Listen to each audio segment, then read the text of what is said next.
चलो बच्चों, let's see the question, and the question says that arrange the following terms based on their volumes in an ascending order. A. Tidal volume.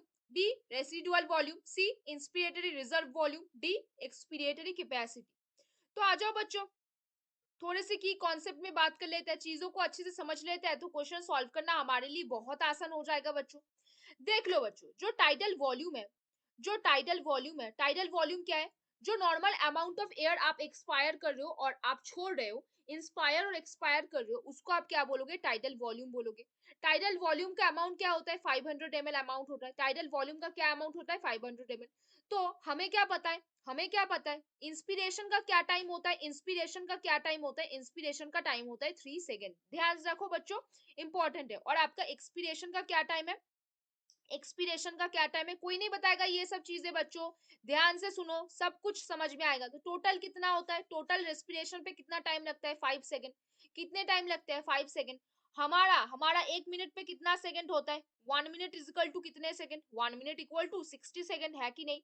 तो अगर एक respiration करने के लिए, एक ब्रीदिंग ब्रीदिंग साइकिल के लिए अगर आपको 5 सेकंड लगता है, तो आपका 1 मिनट पे रेट ऑफ ब्रीदिंग क्या होगा? रेट ऑफ ब्रीदिंग आपका क्या होगा? 1 मिनट पे कितने टाइम आप ब्रीथ कर सकते हो? रेट ऑफ ब्रीदिंग आपका क्या हो जाएगा? 60 बाई ऑफ 5 क्या हो जाएगा? 12 टाइम्स।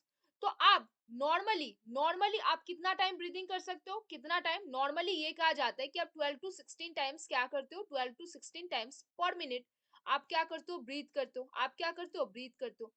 तो जो टाइडल वॉल्यूम होता है, टाइडल वॉल्यूम एक ब्रीदिंग साइकिल के लिए होता है 500 ml। अगर 12 टू 16 टाइम आप टाइडल वॉल्यूम ले रहे हो, तो टोटल कितना अमाउंट हो जाएगा आपका? 6000 टू 8000 ml आपका हो जाएगा, है कि नहीं बच्चों? इतना दूर बात आपको क्लियर हो गई। अब देखो दूसरे और चीजों में बात करते हैं। दूसरे चीजों में हम क्या बात करेंगे? That is residual volume. दूसरे चीजों में जो बात करेंगे वो क्या है? आपका रेसिडुअल वॉल्यूम है। वो आपका क्या है? Residual volume.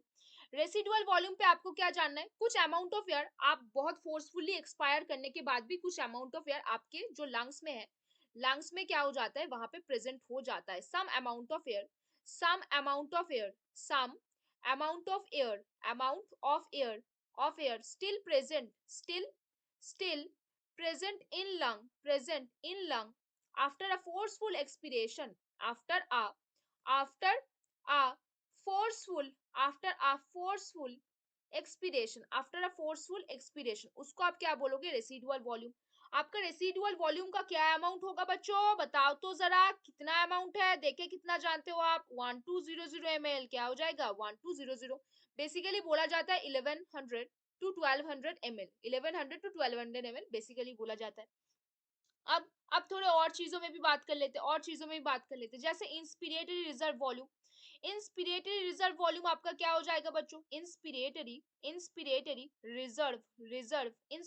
रिजर्व वॉल्यूम मतलब आप नॉर्मल आपका इंस्पिरेशन लेते हो, जो नॉर्मल आप इंस्पिरेशन लेते हो उसको आप क्या बोलते हो? Tidal volume. लेकिन अगर आपको कुछ ऐसा चीज महसूस हुआ, आपको कुछ ऐसा चीज मेल पे आया जो आपको बहुत अच्छा लगा और आप बहुत फोर्सफुली इंस्पायर कर रहे हो, आप क्या कर रहे हो? फोर्सफुली क्या कर रहे हो? इंस्पायर कर रहे हो, उसको आप क्या बोलोगे? फोर्सफुली इंस्पायर कर रहे हो, उसको आप इंस्पिरेटरी रिजर्व वॉल्यूम बोलोगे। उसका अमाउंट क्या हो जाएगा बच्चों? उसका अमाउंट क्या हो जाएगा? 2500 से 3000 ml हो जाएगा। उसका अमाउंट क्या हो जाएगा? 2500 से 3000 ml हो जाएगा। अब दूसरे और चीजों में बात कर लेते हैं, यहाँ पे ही कर लेते हैं बात, यहाँ पे अपना बात कर लेते हैं क्लियर।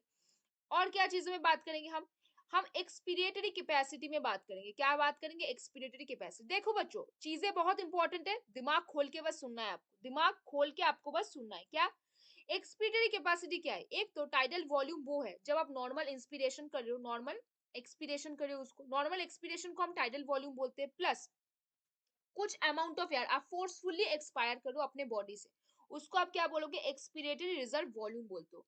आईआरवी, ईआरवी, ये सारे जो शॉर्ट टर्म्स है ये आपके एनसीईआरटी में भी दिया हुआ है, तो आपको ये शॉर्ट टर्म्स हमेशा याद होने चाहिए, क्योंकि शॉर्ट टर्म से ही आपके क्वेश्चंस पे पूछेंगे, नहीं तो नहीं पूछेंगे। तो आपके एक्सपिरेटरी कैपेसिटी क्या हुआ? TB plus ERV. Expiratory capacity क्या हुआ? TB plus ERV. इसका क्या अमाउंट बनता है? 1000 ml। इसका क्या अमाउंट बनता है? 1000 ml। इसका क्या अमाउंट बन जाएगा बच्चों? क्या अमाउंट बन जाएगा? 1000 ml। तो हमारे पास क्या मालूम चला? हर एक को हम अब ध्यान से लिखते हैं, हर एक को हम ध्यान से लिखते हैं। तो टाइडल वॉल्यूम का क्या अमाउंट हुआ? टोटल 1 मिनट पे कितना अमाउंट होता है इसका? 6000 टू 8000, 6000 टू 8000 ml होता है 1 मिनट के लिए। रेसिडुअल वॉल्यूम का क्या होता है? रेसिडुअल वॉल्यूम का कितना अमाउंट होता है? रेसिडुअल वॉल्यूम का कितना अमाउंट होता है? रेसिडुअल वॉल्यूम का अमाउंट हो जाता है 1200 ml। अगर हम इंस्पिरेटेड रिजर्व वॉल्यूम की बारे में बात कर रहे हैं तो उसका क्या अमाउंट होता है? 2500 से 3000 ml होता है, 3000 ml। और अगर हम एक्सपिरेटरी कैपेसिटी के बारे में बात कर रहे हैं तो उसका क्या अमाउंट होता है? 1000 ml। तो अगर हम इसको सजाए तो पहले हमारे कौन आएंगे? अगर हम इसको सजाने आए तो पहले हमारे कौन आ जाएंगे? हमारे पास टाइडल वॉल्यूम आएंगे। उसके बाद हमारे पास कौन आएगा? इंस्पिरेटेड रिजर्व वॉल्यूम आएगा। उसके पास हमारे पास कौन आएगा? रेसिडुअल वॉल्यूम आएगा। फिर हमारे पास एक्सपिरेटरी कैपेसिटी आएगा। तो अगर हम इसको अरेंज करें तो हमारा फॉर्म कुछ ऐसे दिखेगा। तो हमने यहाँ पे बच्चों की कॉन्सेप्ट के ऊपर जो बात की है उसमें हमने अरेंज किया on the base of their volumes in ascending order में। हमने उनको सजाया। क्या सजाया? पहले हमने टाइडल वॉल्यूम लिखा। टाइडल वॉल्यूम कितना होता है? 6000 टू 8000 ml। फिर रेसिडुअल वॉल्यूम लिखा। रेसिडुअल वॉल्यूम कितना होता है? 1200। फिर इंस्पिरेटेड कैपेसिटी, इंस्पिरेटेड रिजर्व वॉल्यूम के बारे में देखा। वो क्या होता है? 2500 से 3000। और फिर एक्सपीरियंटेड कैपेसिटी वो क्या होता है? 1000 ml। फिर हमने उसको ऐसे अरेंज करके सजाया। तो बच्चों hope you understand the question very well. Best of luck बच्चों।